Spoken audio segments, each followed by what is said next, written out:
మన పార్టీ అధ్యక్షులు ఆంధ్రప్రదేశ్ రాష్ట్ర ఉప ముఖ్యమంత్రి పవన్ కళ్యాణ్ గారికి ఈరోజు ఒక చక్కటి కార్యక్రమం, గెలిచిన అభ్యర్థులందరూ కూడా సత్కారం చేయాలనే ఆలోచనతో ప్రెసిడెంట్ గారు మన అందరిని కూడా ఇక్కడ ఆహ్వానించారు.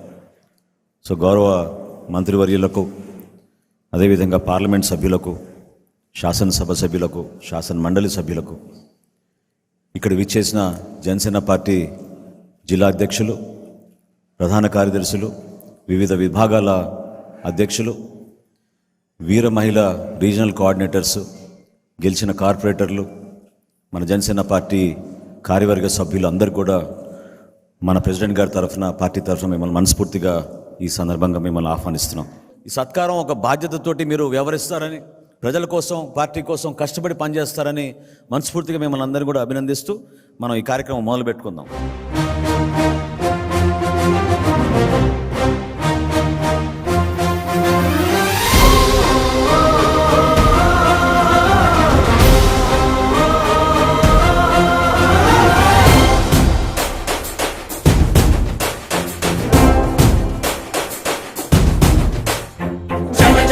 జనసేన యువ యువ యువ యువసేన విప్లవమై కదిలేనా ఎదురే ఉందా?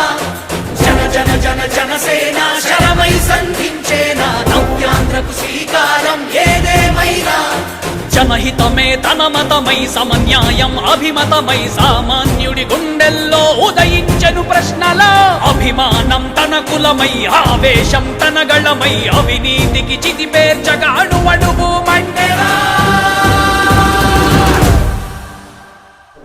జన జన జనసేన యువ యువ యువ యువసేన విప్లవమై కదిలేనా ఎదురే ఉందా?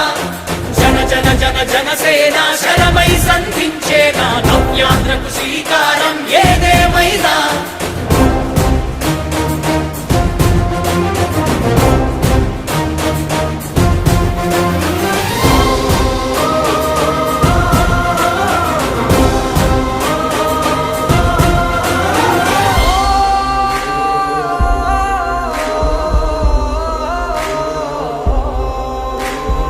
ఒక్కడైతే కాదు కోట్ల ప్రజల గొంతుక వీడు, ఒక్కడైన చాలు మోకరిల్లు సామ్రాజ్యాలు.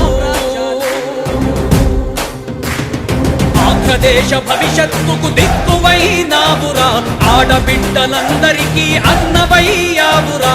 నమ్ముకున్న నవతరాన్ని వేలు పట్టి నడిపించే నాయకుడై కాపు కాయరా.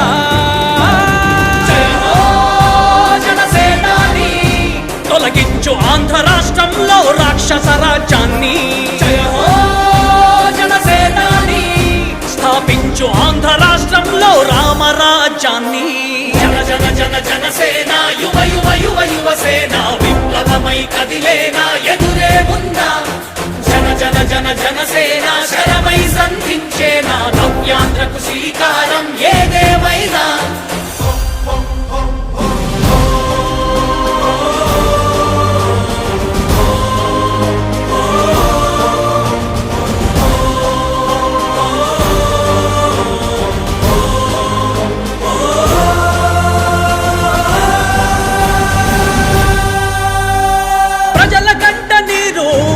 పగలుగు రాజే ఇతడు, ఓటు వేసి చూడు ప్రాణమిచ్చి నిలబడతాడు. ఆత్మయుమత ఆకాంక్షల సారథివయ్యావురా, అన్నదాతలందరికీ ఆత్ముడవయ్యావురా. కమ్ముకున్న చీకట్లను చీల్చే వజ్రాయుధమై రాష్ట్రను తుటి రాత మార్చరా.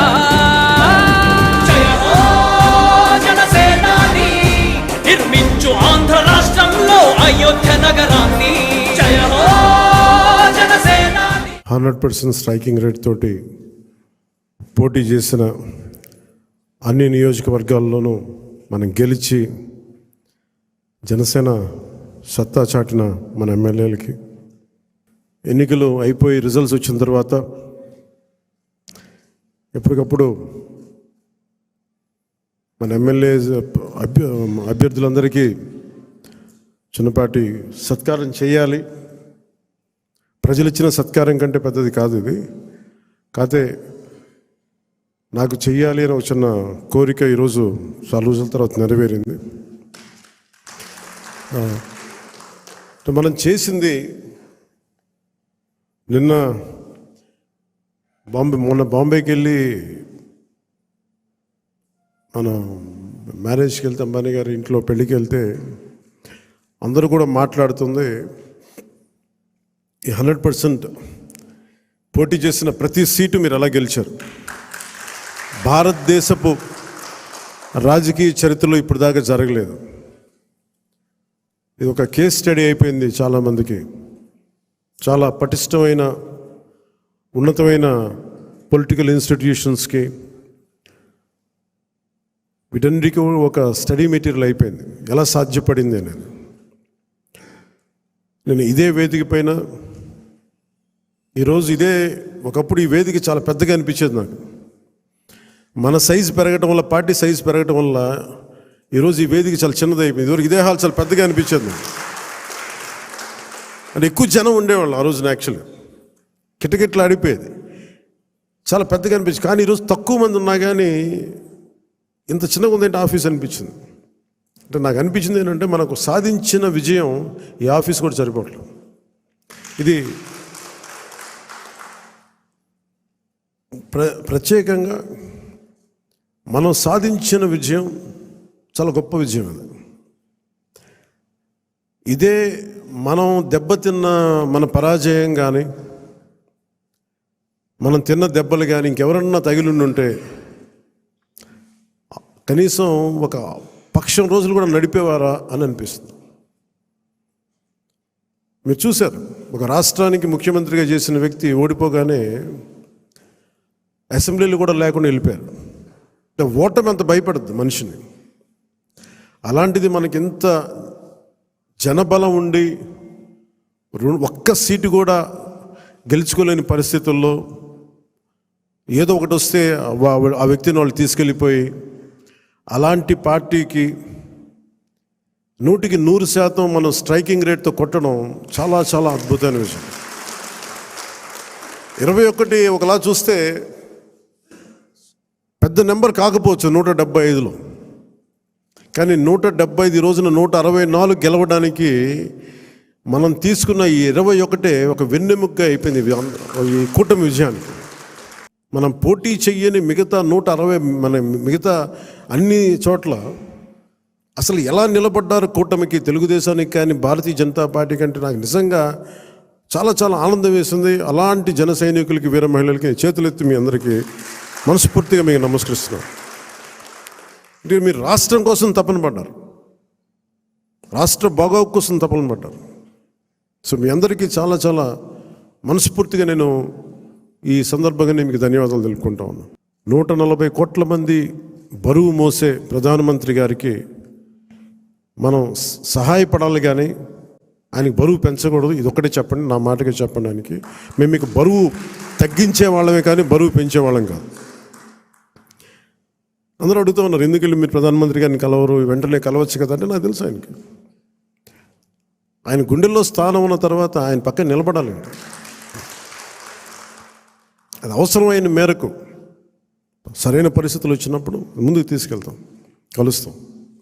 అందుకే దశాబ్దం పాటు ఆయన కలవకపోయినా నేను ఎప్పుడు కూడా బాధ్యతలు మోసే ప్రతి ఒక్కరికి కూడా నేను అండగా ఉండాలని కోరుకునేవాడిని. బరువు పెట్టకూడదు వాళ్ళకి అని. కనీసం కూర్చోబెట్టి ఒక ఫోన్ కాల్ కూడా చేయను. ఎందుకంటే మీకు అవసరమైతే ఒకటే చెప్తాను, మీకు అవసరమైతే నేను ఎప్పుడు ఉంటాను, ఒక్క మాట చెప్పండి నాకు, నేను మీకు అండగా ఉంటానని చెప్తాను. నాకు అట్లా జన సైనికులు, వీర మహిళలు బలంగా నిలబడిపోయారు. నాకు ఏం ఆశించలేదు, ఎవరు కూడా చిన్న పదవి ఆశించలా, ఏం ఆశించలా. వాళ్ళ కోరికల్లో మార్పుగా రావాలి, ఆ మార్పు కోసం మేము నిలబడాలి అని ఒక కట్టుదిట్టమైన ఆకాంక్ష తప్ప ఇంకే స్వార్థం లేదు. అలాగే మన నాయకులు కూడా, పోటీ చేయని నాయకులందరికీ కూడా పేరు పేరున మీ అందరికీ ధన్యవాదాలు తెలుపుకుంటా ఉన్నాను. ఈ వీడియో నచ్చితే లైక్ చేయండి, షేర్ చేయండి. మరింత సమాచారం కొరకు మా ఛానల్ను సబ్స్క్రైబ్ చేయండి.